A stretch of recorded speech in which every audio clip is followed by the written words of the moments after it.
Welcome to the Uplift, where we are uplifting our lives, uplifting each other, and uplifting our communities together. Thank you for joining myself, Cy Herrera, and Tessa Savala here, two women, two attorneys, doing it our way, and inviting you here each week to share in on the stories, advice, and life lessons we've picked up along our journeys that keep us uplifted, and that will hopefully do the very same thing for you. Now, buckle in and let's get ready to be uplifted. For our topic, how has the pandemic changed how we lift people up through action? I think it's a pretty rich topic. I think so too. And I think, at least for me, I think how I view advice that is good and view how to help people in a way that is positive and meaningful for them has changed some in that I feel for me, as a person who is not naturally emotive, I feel like a lot more, I have relied a lot more on emotion and have wanted other people to rely a lot more on emotion, which is not my natural state of being at all.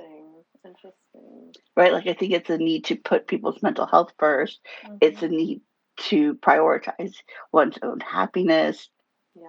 Yep. And in many ways, I think I probably would have been the person who just in some cases suggested, silent observation towards some bad actors if people wanted advice about, bad bosses or bad friends or bad family. I think I would have before had suggested silent observation to begin with and then figure out a plan. Now, however, I don't know. I feel like I've encouraged more open communication about how people feel in a way that is respectful and kind. I'm not ever going to be the person who's like, just yell at them and scream at them and throw your fists in the air. Yeah. Not my style, but for me, it's been a revelation to think that Yeah. someone like me who is very emotionally, you know, contained has changed that dramatically in what is realistically a short period of time. Interesting. Yeah, and I mean, just to that, it sounds like, and I can relate to the idea that we really have had to, I guess, more invite our whole selves, to every part of our lives, which I think is, I mean, I don't think that it was really a mindful choice. I think that it just became the reality, and then we've had to kind of cope with it and try to adjust to that because, people are invited into our homes. I know for me, at least, worked, I felt like my work and my personal life just blurred entirely during Mhm. the pandemic. And so then it became like my work people were my personal people. Like, I mean, it just, there was a lot of blurring. And so I think that makes sense, right? Because if you can't ever be you or be emotional or bring like all of you, then you would be denying a big part of you, and that's not healthy. So it's Yeah. interesting. Yeah.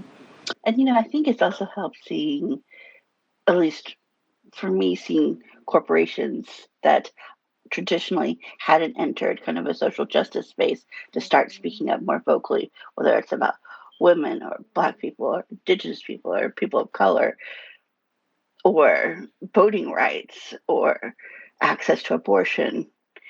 Seeing those Yeah. companies stand up makes you realize, okay, it's okay to say the right thing and be on the right side of history, Yeah. even when everyone around you is screaming, no, that's not how it's supposed to be. Yeah. And I mean, people seem to have an impetus for it now. And I find that really intriguing. I mean, I think there's so much credit needs to go to all the people that, organized and took to the streets and have done so much work even online, um, in all different ways of organizing and communicating and starting those conversations or amplifying those conversations or pulling those conversations forward. I never thought that I would really see these days. It's Right? really cynical, I guess. I think I always saw the activist and activist role. I just never saw the translation Right. right into everyday life. And whatever wonderful things that came together or are coming together during the pandemic have allowed that transition from activists to just practical real world life. And it's amazing. I read this article in Inc. this week about how a large number of employees don't want to return to the office full time. And it's not just because they prefer avoiding sitting in traffic or that they prefer remote work. It's it was greater than that. It was they also want their employers to care about them in a way that's meaningful, right? Not that they need to know everything that's going on in their lives, but if their employee says, I need a mental health day, there's no pushback. It's just, okay, that employee gets a mental health day. And there's no, that kind of mentality that I think existed in America before, where you were stronger if you were just busy all the time, or you were stronger and a better employee if you never took your vacation. Yep. Yep. And those changes have just accelerated. And it's so far wonderful to see. And it's wonderful to see that they seem to be being adopted by employers, maybe not in the greater Texas area, but say in the greater United States. I Yeah, think and I mean Texas will get there. we're talking about a culture shift, right? Yeah. And a culture shift is a big deal, and it usually can take a lot of time. And so it's absolutely been accelerated, but I mean, the culture shift is shifting towards humanity. It's just Yeah. shifting towards seeing humanity in each other. And I think that is an incredible shift, and I'm really excited to see it. And I think that people are reacting to it in different ways. And so when you talk about Texas, I mean, even in the microcosm of my world, I've seen it where some people are totally resistant to that. People are the old guard. People are going to hold on to that old, way of being. And why? I mean, psychologically, it could very well be that it's very comfortable to hold on to something familiar and what you know. It could be a lot of other things that are more cynical, like, the hierarchy, the superiority, some other things like that. But at the end of the day, I think that, and I hope that, this culture of humanity is going to prevail. That's just my hope, and I think that it's happening. To your point, I think we can see that.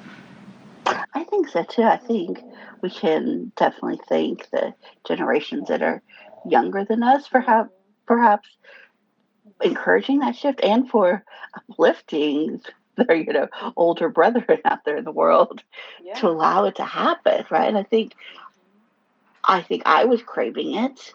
I think a lot of people were craving it, that we no longer had to live in this kind of 1950s world that was trying to adapt to the 2020s. We can just be, Yeah, I mean, it's really and an we could all be evolution. respected for it. Yeah, absolutely. And I mean, it makes so much sense because I mean, our work has changed dramatically too. I think we're not even talking about, I mean, if we really want to take a full scope from the 50s to today, a lot of things happened since then technologically. And so of course we should be shifting, and we're just a little bit maybe behind that, I think. But I mean, things are going to change. And the thing that I love the most, honestly, is that, there's been a great, like, reassessment. I can't remember what everyone's calling it, but everybody has maybe had some time for self-reflection, and maybe not everyone, but even the fact that the pandemic has sometimes made life, extremely harder for folks, or more dangerous, more stressful, more anxiety inducing. All of those things have pushed people into uncomfortable places to have to reevaluate, the way that they live. And so I'm kind of excited that people are kind of being pushed to give people grace and let them be them and give them what they need. Because, I mean, how are we going to get through it unless we can get through it together? I mean, if we are also adding on top of it, um, the stresses and the pandemic, on top of the pandemic, I should say, if we're adding onto that just obstructionism and adversarialism, I mean, that we're just human beings. Like, there's going to be a point where everybody breaks. And so it is really intriguing to me. I've been listening to podcasts on just like, ED's heads of nonprofits talking about the challenges of being an executive during COVID. And oh man, I just thought it was just me, but it's not. Everybody has had a really hard time. And on top of that, they have had this time of needing to bring their humanity to work. Like, it goes both ways, right? Like, people need to see the humanity in, the people that they work with. But also, as the boss, you also have to, like, take yourself to that vulnerable place of being like, and here's my humanity, and I'm connecting with yours. And I think that can be really uncomfortable for a lot of people. And it's almost like this new challenge that we never thought we would face. I think so too. And I would take it a step further and say, I think businesses have had to show their kind of conscious and their humanity, and that it is no longer about how do we give our shareholders the most money, but more how do we participate the best and make society and thus the economy better for everybody. And that's a totally different type of questioning, right? Like, I think the first one is, perhaps those manufacturers have moved their manufacturing out to the United States because they wanted to put more money in their shareholders. But now the issue would be we wouldn't move our manufacturing because we want to create jobs for our community. Mm-hmm. Yeah, I mean, it's just unfortunate that it took a worldwide pandemic for that to happen. It is, I think we saw glimmers of it Yeah, before, that's true. That is true. and I think Western Europe saw it before us, Mm-hmm. before the pandemic. But it's, True. I think, as most trends go, a little hesitant to adopt it in the United States. But it's because of culturally, it's always been that, I'll work harder, and that maybe it's puritanical, maybe it's Victorian, Mm-hmm. always work harder and don't stop and keep going and ignore your emotions. Yeah, and sacrifice. Sacrifice is a big part of it, right? And Yes. And shame that's, and pride and no vulnerability. All of those things are very cultural, very innate, very, very socialized.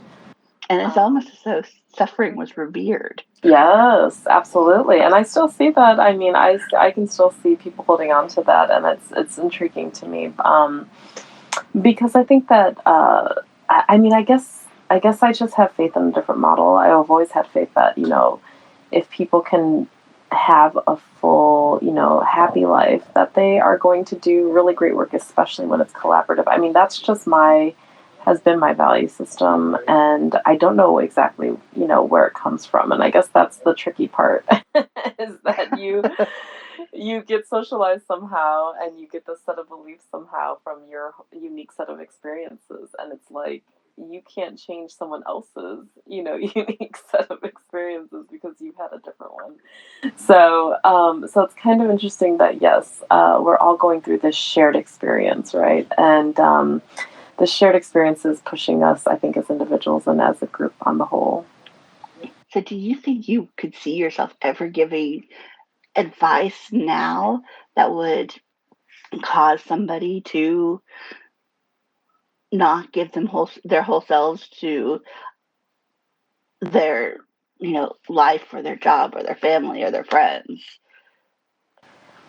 I mean, personally, for me, I can't say that I could. I mean, yes, we want everyone to be, successful, whatever that means for them.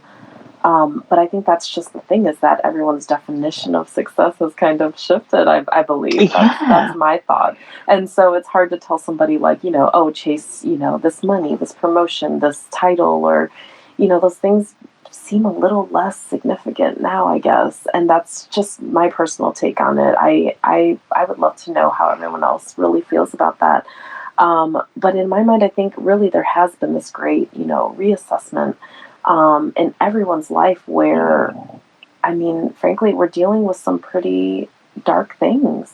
We're dealing with some dark times in some ways. And I think that's why this conversation is so important. Like, how do we lift each other up through these really hard times, even though we have really dark truths to face? And I think part of it is that people, including myself, are just looking at everything and thinking, you know what? I am going to enjoy life. I am going to make the most of it, right? And I Mm-hmm. am definitely not going to chase anymore after, I don't know what, this was, like maybe recognition or, stature in society. Those things become less relevant in my mind anyways, when you really look at the grand scheme of things and realize, like, we don't know how much time we have. We just know that, we don't, I mean, even just on a smaller, lighter scale, when things started opening up or when we got vaccinated and, we could get out in the world a little bit, it was like, oh my gosh, let's do this stuff and let's enjoy it because we don't know how long we get to, right? And I think those like waves of coming and going, of opportunities and them being taken, um, that's a very real everyday life thing now that everyone understands. And so I think it becomes like, as soon as people could start traveling, people are booking trips. Like, I mean, people are just looking for every opportunity to live life to the fullest. So, no, I don't know that I could give people the same advice that I would. I mean, what I will say is that I've always given people advice to lift them up in what is really going to fulfill them personally, right? So, Mm-hmm. like, I work with people that are really close to me, people that I love, and I always let them know, all the advice that I'm giving you, all of the things that we're talking about, everything that is coming from me is really just a reflection of what you are leading me to, what you're leading yourself to. It's about what your goals are in life, what you want for your life right now. And I'm just trying to help you really, just to find ways to get there, because at the end of the day, my little like personal thing in my head I've always said is like, we all have our lives to live. You get to live your life, I get to live my life, and so you have to live with, your choices. And when I do give advice to folks, I always start with just exploring what's important to them, what they really want their life to look like, because that's to me the first question you have to ask before you can get any idea of how to get there. So, in that regard, I think that it's the priorities that have been changing, not the advice. Interesting. I find that people are more open to the advice that I give to help them, as you say, find their best selves. Because I think that's really what uplifting someone is. It is allowing them to see the best in themselves and allowing them to define what is best for themselves. Where I think Yeah. a lot of times people substitute what they see as best for themselves as what society thinks is best for themselves. Exactly. And Yeah. those can be two different things. Yes.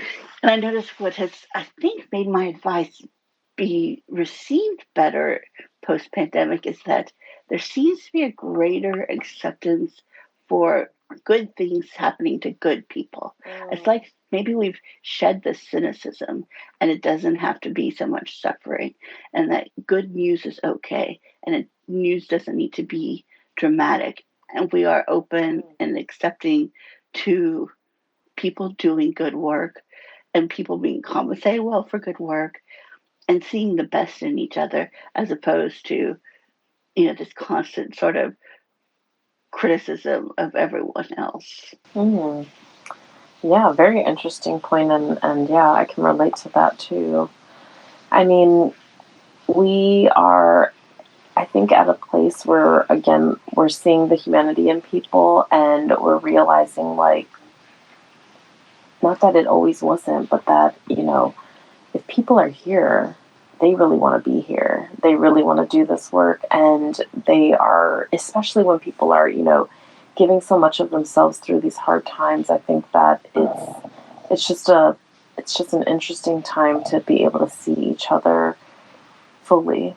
And I really think that that's part of like our challenge, just as, as a society, in a workplace, wherever you are, seeing each other and relating to people's humanity, I think, is going to be part of our challenge of really getting, not only getting through this, but, lifting each other to the point where we can do good work together. Because I don't know. I keep going back to this thought that if we fail on this, um, we've already seen it. People are talking about the Great Resignation now. We're gonna lose people to different industries. We're gonna lose people, yes, in specific jobs, but we're gonna lose momentum in some of the things that we do. I mean, I'm in the nonprofit sector, and all of the work that we do is critical, but during this pandemic, it feels even more so.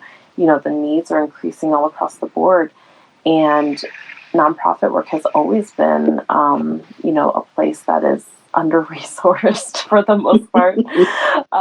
People are expected to wear, 10 different hats. People are expected to, put in long hours and not get a lot of, compensation and, all the different things that maybe corporate America is is more able to provide in those regards. And so I think it's a special challenge for us where we have to really embrace and understand and recognize and see people's full needs, and really honor them for choosing to do this hard work during this hard time. I definitely see where you're coming from. Do you think that either pre-pandemic or the nature of nonprofits leads to burnout because we're not recognizing what the people who dedicate their lives to this work need to actually be their whole selves and provide thus the best service to their nonprofit? Such a good question, and I think the answer for me would be yes. And I really hope, like you just gave me a little hope, like talking through that made me think, yes, on a micro level, on the ground, working with folks, that those relationships, if there's a little humanity injected in there, if there's a little grace injected into there, then that could have some positive, outcomes, where we are really trying to take care of each other so that we can take care of the people that we serve.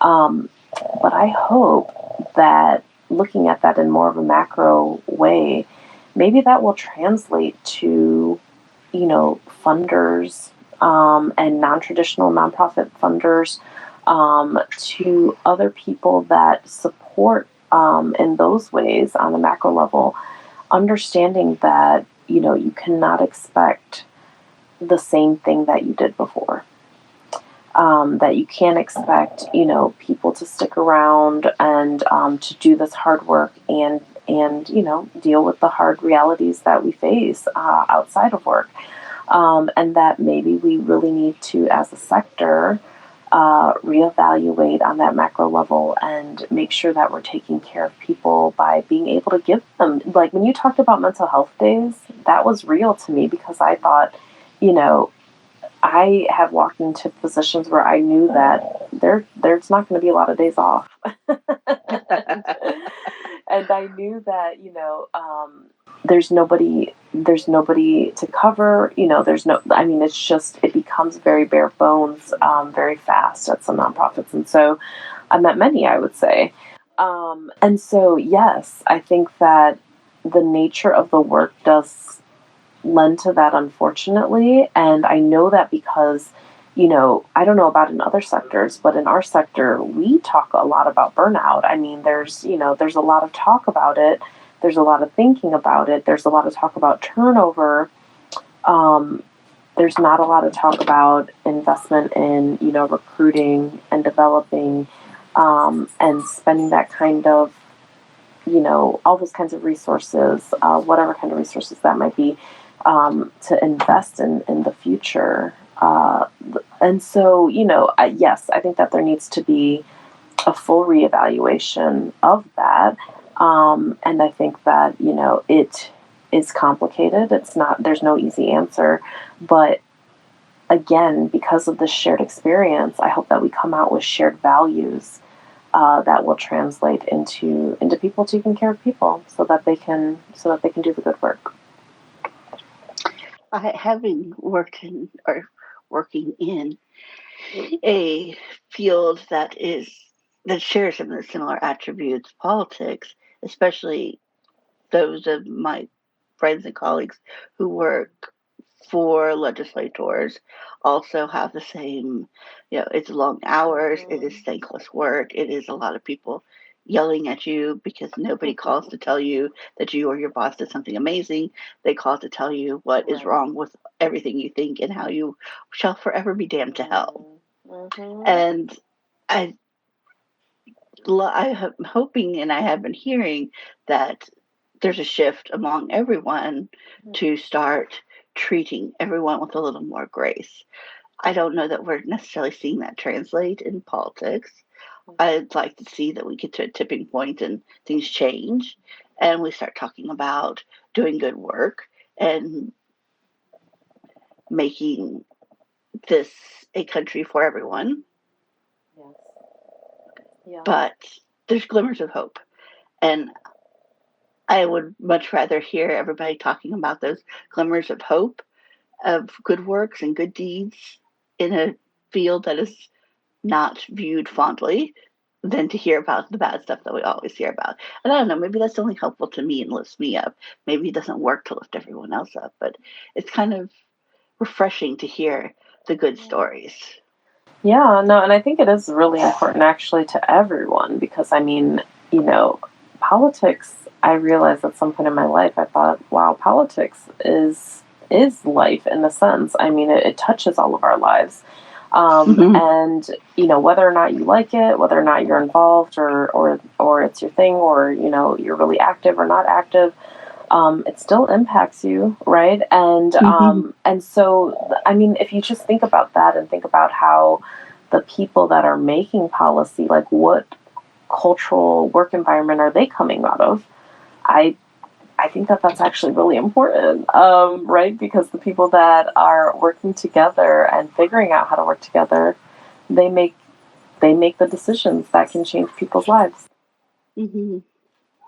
And it's interesting to see, especially issues related to, say, the labor pool in politics working inside of a capital, so the staffer level where Mm-hmm. pay is not great. Those that advocate the most for improved conditions for staffers Mm-hmm. are the populist wings of each party. Mm, And interesting. I've noticed that it's not relegated to a specific party, which is really fascinating. It gives me kind of hope that Mm-hmm. this is more of a humanity issue than it is a Right. political issue. It's bipartisan. Yeah.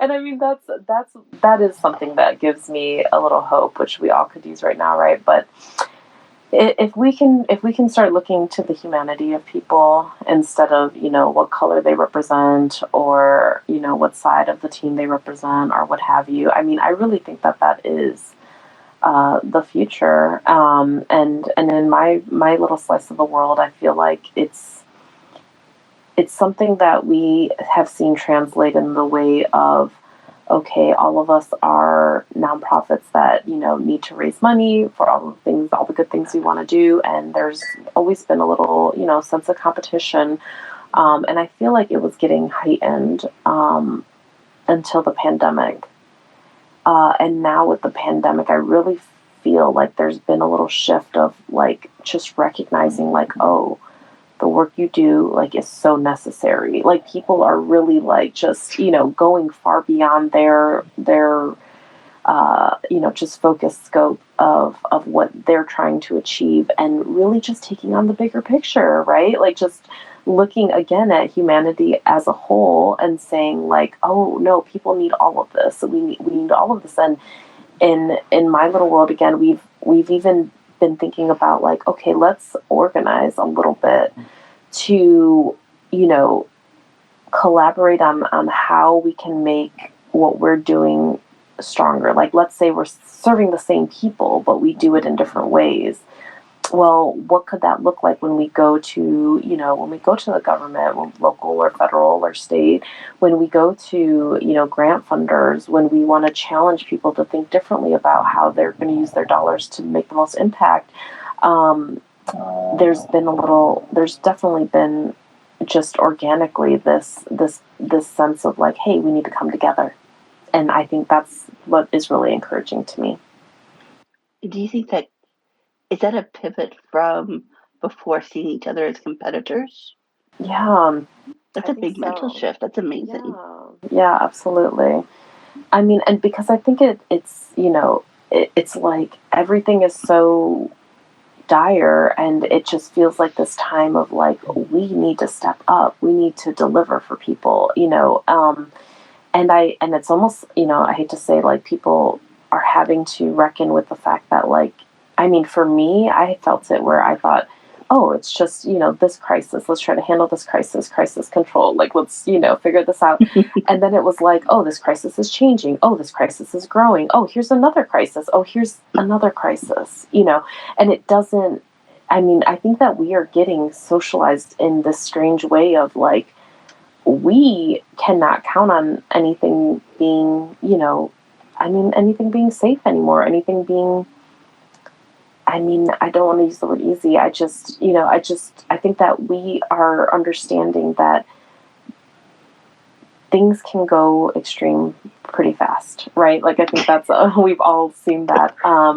And I think that shared experience has just changed our mindset as a group.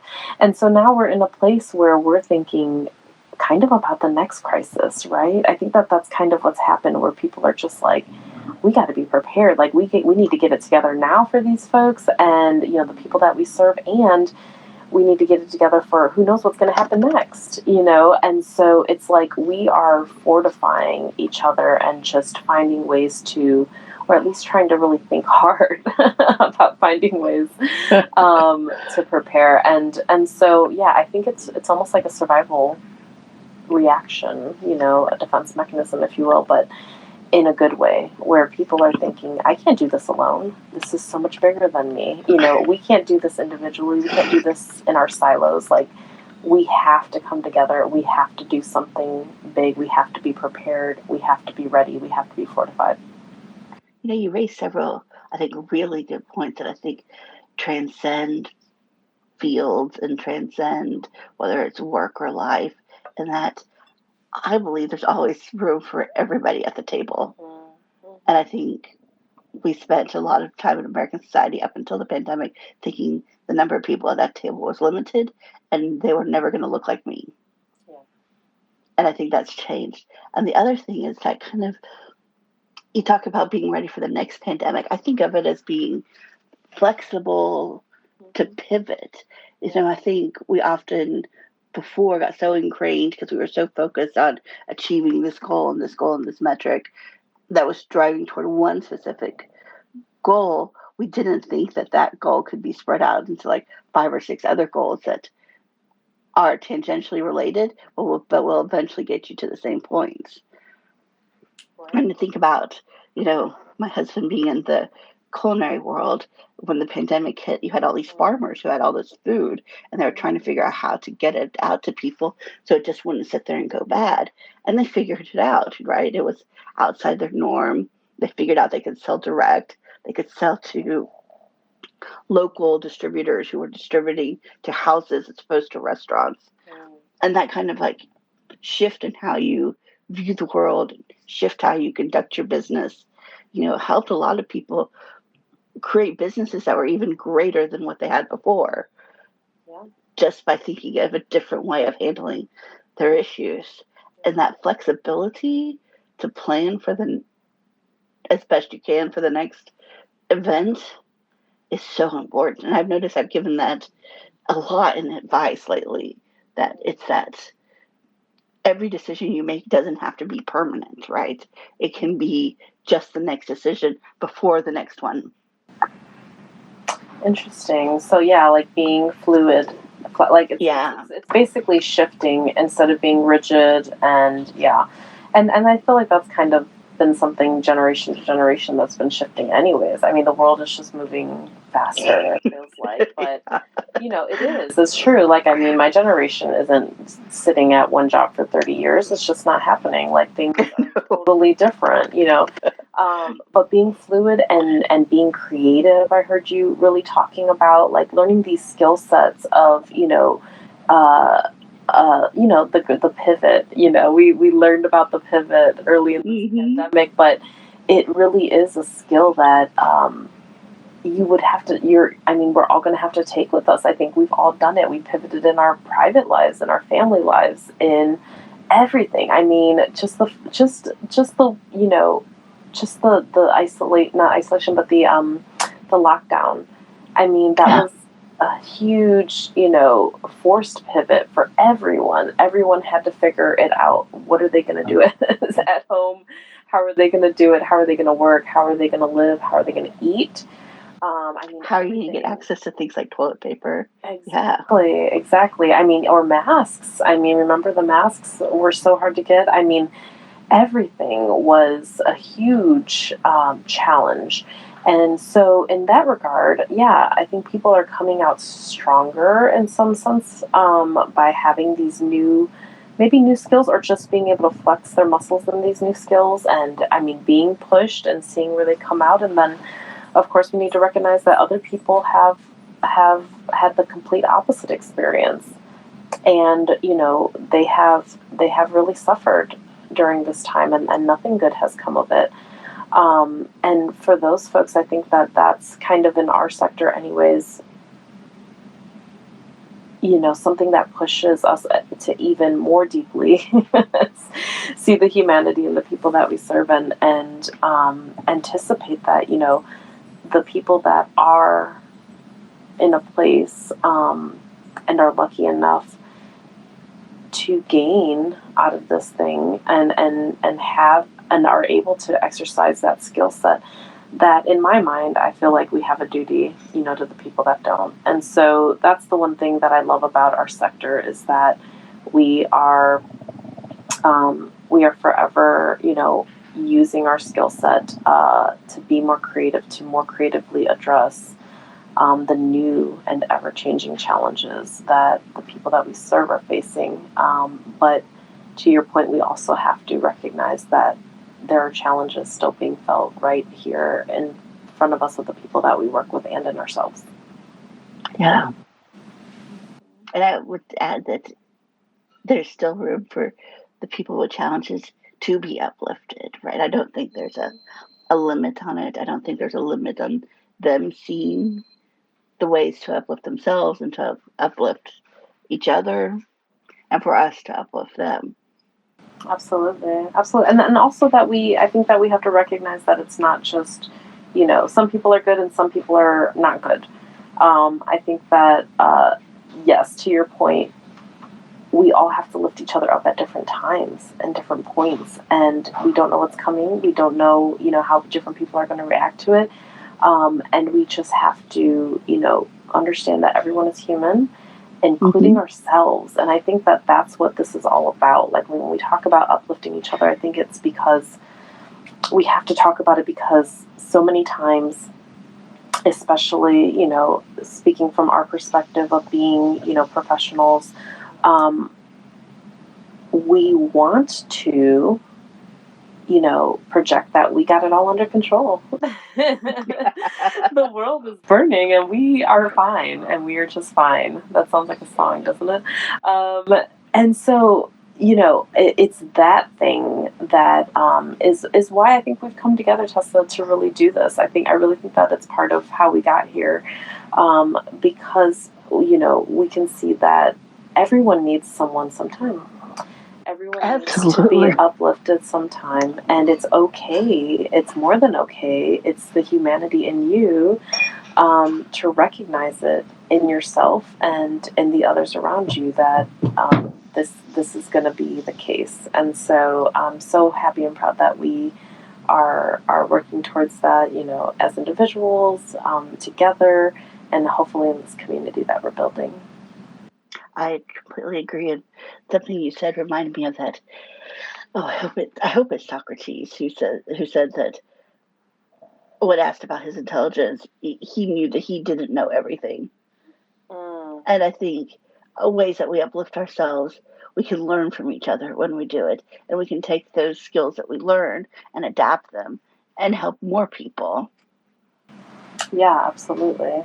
Absolutely. So, I would encourage, we're talking about advice today, and how advice to folks, in our lives, advice that we give, advice that we get, has changed during the pandemic. And I think one of the things that's important is just remembering and reminding each other to just check in for the people that maybe need. You can call it advice, you can call it an uplift, you can call it a friend, you can call it a listening ear, but just a reminder of that this is the hardest, sometimes the hardest things that people have dealt with, the hardest times that people have dealt with, and we need to just always make sure to check in with each other, really. And I mean, that I think is, whether it be employees, whether it be friends, family, let's make sure to check in with each other. Absolutely. And I think when we're checking in, to remind ourselves that no matter what the response that we receive in return, it is, we should receive it with grace, and to know that whatever struggles that person might be having, Yeah. or attacks that you might receive when you're checking in, it is just means that what you're doing is working, and that showing grace will help them show grace to themselves in the end. And it just takes that patience to allow it to occur. It might not be immediate, but I personally believe it will occur. Absolutely, and I totally do, because I mean, you've done that for me so many times, and it's just simple things, but treating yourself like you would treat your best friend, or telling yourself what you would tell your best friend, is really important, simple advice that I'm sure you've given me, because I really think that that's the most interesting thing to me, is that we can see, to your point about, we are starting to see the humanity in other people, but I think the biggest challenge might be seeing it in ourselves and giving ourselves grace. That is an excellent, excellent point. And you're right. We are so often so hard on ourselves, and we often give others better advice and do a better job of uplifting others than we do for ourselves. Oh, guilty. Oh, I Absolutely think we're all guilty. guilty of that. Yeah. But yes, I mean, so that's the next challenge. I mean, yes, take care of the ones around you, but also, definitely. I mean, I don't even know how to really advise on it, but I think it's just a matter of being aware. Like, let's keep talking about it. Let's keep challenging ourselves to see the humanity in ourselves, seek out, a friend, seek out advice, be okay with being vulnerable and saying that, things are not okay, or that you're not okay, or that you're having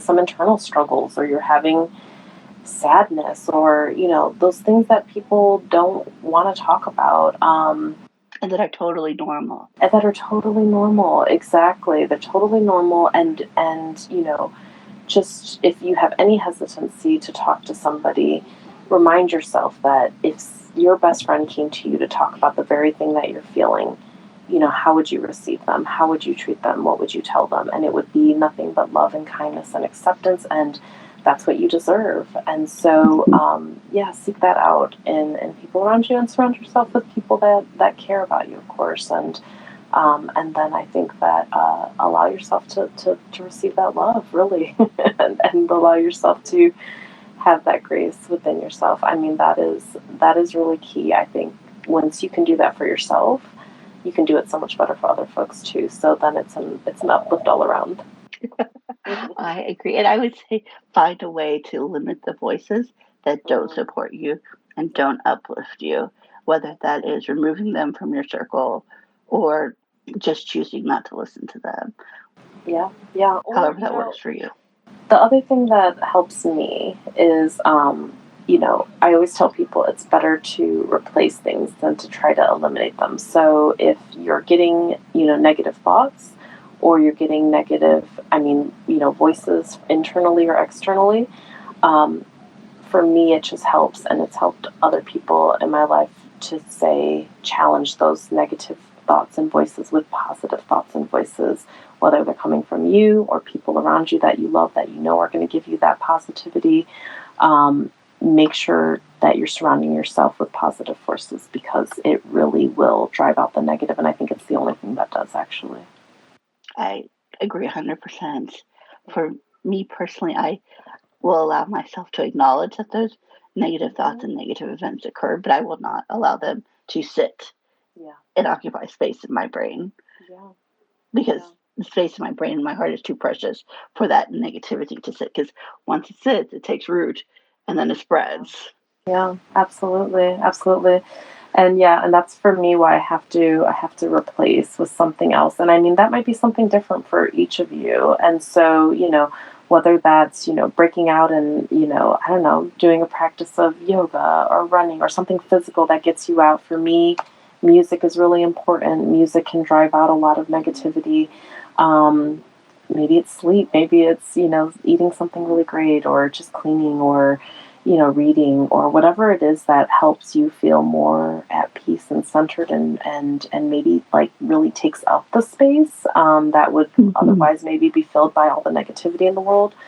Um, Make time for yourself to do that. And I feel odd sometimes saying these kinds of little bits of advice, but I think that we have to keep giving each other permission to do it because, I don't do it enough. But if I keep talking about it, then I think like, okay, let me, once in a while, okay, let me do that because it's good, and you'll get to that point, where you'll know in yourself like it's time, it's time to do some positive stuff. So I'm just saying it again, and I hope you hear it again and again to the point where it will pop up in your head, and you'll say, yes, I. It's important that I do this for me, and then you do it, hopefully. So I that's all.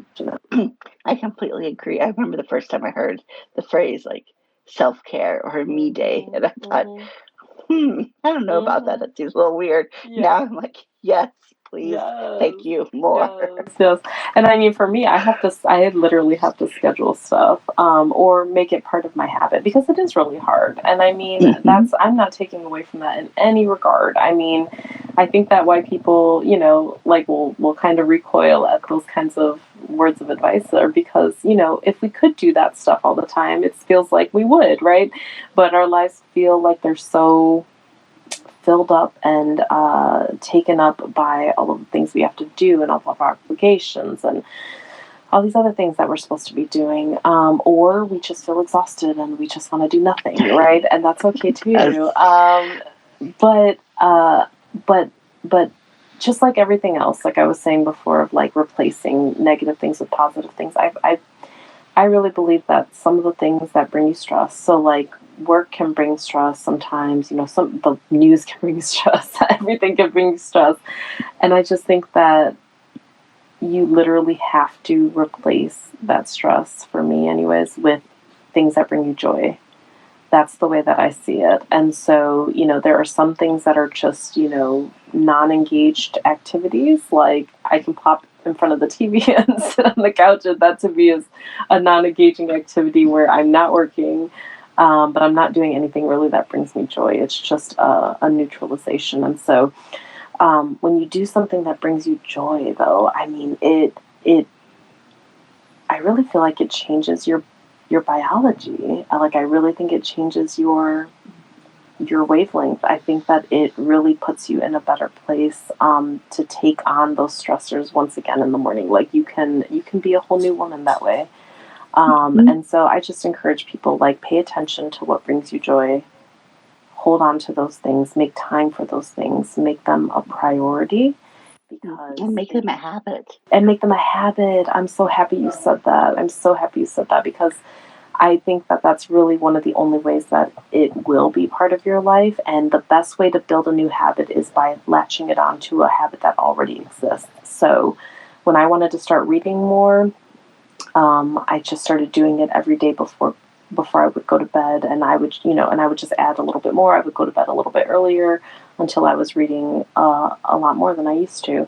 And so you have to just, hold on to something, grasp onto something that you already do in your everyday life, and latch something onto that brings you joy. That I think is a really great combination to get where you need to be.